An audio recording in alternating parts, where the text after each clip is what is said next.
In the chaos of World War II, a forgotten battlefield hid a secret that would change the fate of an entire campaign. A weapon no one expected, and a moment history refused to let fade away. Today, we're uncovering the shocking truth behind this turning point, the very thing military documents tried to bury for decades. You know, every time I study World War II, I realize something important. History's biggest turning points rarely begin with the grand cinematic moments we imagine. They begin with rushed experiments, with decisions made when no one is fully sure what will happen next. And the story of the weapon we're about to discuss today is exactly like that. Picture this. It's 1943. Inside a makeshift test room, American engineers gather around a wooden table where the first prototype of a weapon sits, a weapon that would change how soldiers fought in the jungles of Asia. There was no time to perfect it. The war was accelerating, and every decision needed to be made right now. Blueprints unfinished, tests incomplete. But the battlefield doesn't wait. Those early tests were rushed, so rushed that many technical flaws only appeared once the weapon was thrown straight into combat. And as a historian, that's something I always reflect on, because sometimes the things that change the world aren't born from perfection, but from urgency, from the need to act even when we aren't ready. Have you ever faced a moment like that, when you knew you weren't fully prepared, but you had to step forward anyway? World War II was full of moments like that, and this is one of them. At the time, the US War Department was deeply concerned about the brutal jungle fights in the Pacific. Dense trees, limited visibility, and Japanese forces striking suddenly, sometimes from just a few dozen feet away. In a 1944 special report, the War Department wrote, "A lightweight, mobile, dependable weapon for close quarters is now more essential than ever." And that's why this weapon was created. Not to be glamorous, but to solve a real life-or-death problem. Imagine those young American soldiers, many barely 19, entering hot, humid jungles where mist clung to their skin and every shadow felt like a threat. In the diaries I've read, and I remember them vividly, many wrote of the same fear. We couldn't see them, but they always saw us first. Then one day, they were issued this new weapon. One soldier wrote, "I don't know if it's truly stronger, but for the first time, I feel like I have something fast enough, small enough, to react before things get out of control." Reading that, I understood something every war historian must acknowledge. War isn't just about strategy, technology, or numbers. It's about psychology, the soldier's sense of safety, the confidence they place in what they carry. Sometimes, just a small change gives them the courage to step out into the unknown. Have you ever felt that way? When one small improvement, a better tool, a timely word of support, made you feel capable of facing something overwhelming? That's exactly what this weapon gave them. Records show this new weapon provided something American troops had never had before: mobility. In the jungle, you can't haul around big, heavy rifles like those used in Europe. You need something light, fast, reactive, like instinct itself. And the weapon they received delivered that, almost by accident. A veteran once told me in an interview years ago, "It wasn't perfect. Hell, we knew that. It jammed, dirt got in it, the humidity messed with it, but at least it made me feel like I had a chance." And in war, sometimes one chance is all you need to survive. From a historian's perspective, the beginning of this story is profoundly human. It isn't just about the birth of a weapon. It's about people, engineers, soldiers, officers, all trying to create and use a tool to survive the harshest conditions imaginable. This weapon wasn't born from perfection. It was born from necessity. It reached the battlefield before it was ready, but the battlefield itself became the place that shaped and completed it. And in doing so, it gave soldiers something every army desperately wants: the confidence to keep moving forward. What do you think about that? Can something imperfect but necessary become a turning point in someone's life or in history? With this story, we're going to find out together. When people talk about World War II, they usually focus on the big battles, the strategy maps, or the decisions made by nations. But some of the smaller, quieter stories carry just as much weight. And the story of this weapon is one of them, because it changed how a soldier felt in the split second when he came face to face with the enemy. And sometimes a single second is all it takes to decide who lives and who doesn't come home. I want you to imagine standing with an American squad on Saipan in 1944. It's dark. The air is thick with the smell of mud and gunpowder. A light breeze blows, but not enough to cut through the suffocating jungle heat. In that moment, the silence isn't peaceful. It's a warning, because the Japanese often attacked at the exact moment everything seemed calm. And then, the first sound breaks through.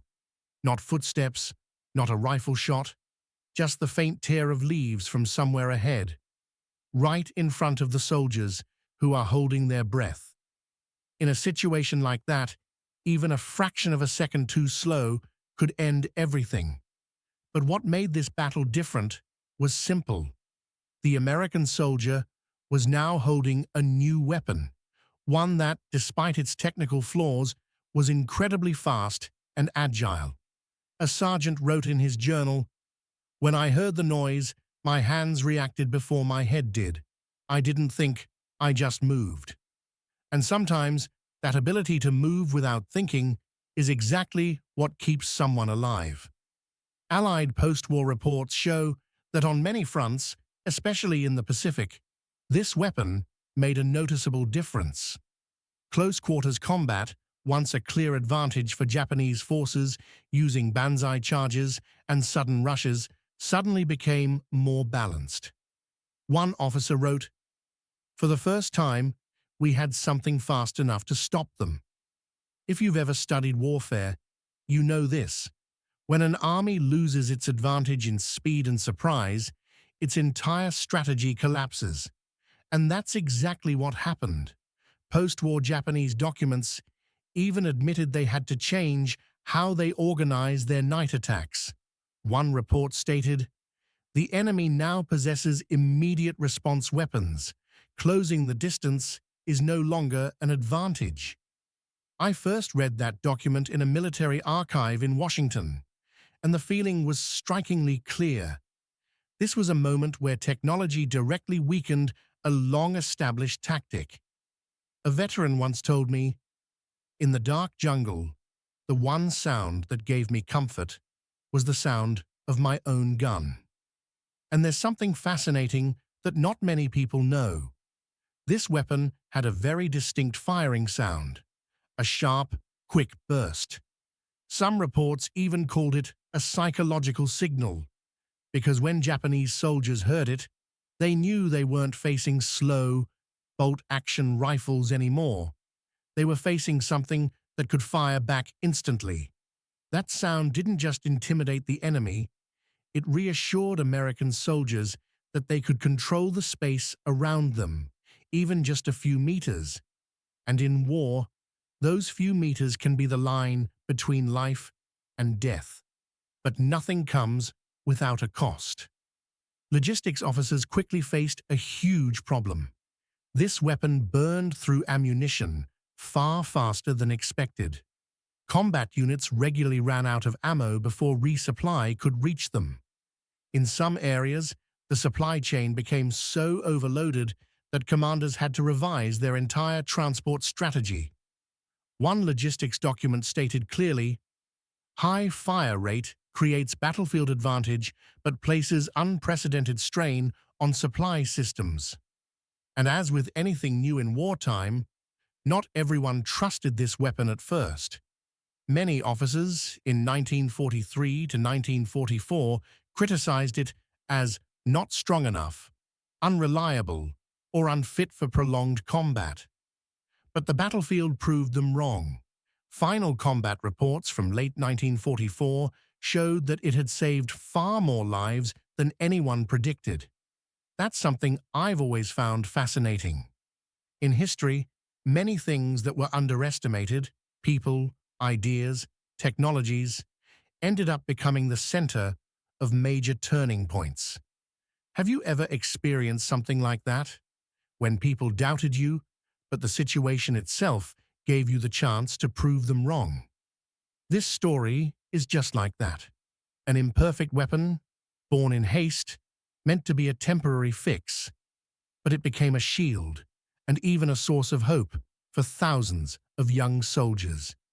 And the heart of this story lies right there, not in the weapon's raw power, but in how it changed the mindset of the person holding it.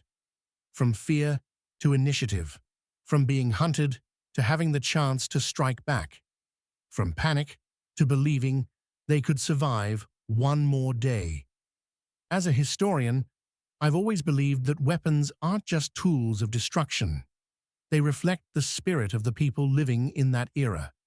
And this weapon reflected something very human. In the darkest conditions, people still find ways to stand their ground, to respond, to protect themselves. The true climax of this story isn't the gunfire, but what happens in the soldier's heart when he pulls the trigger.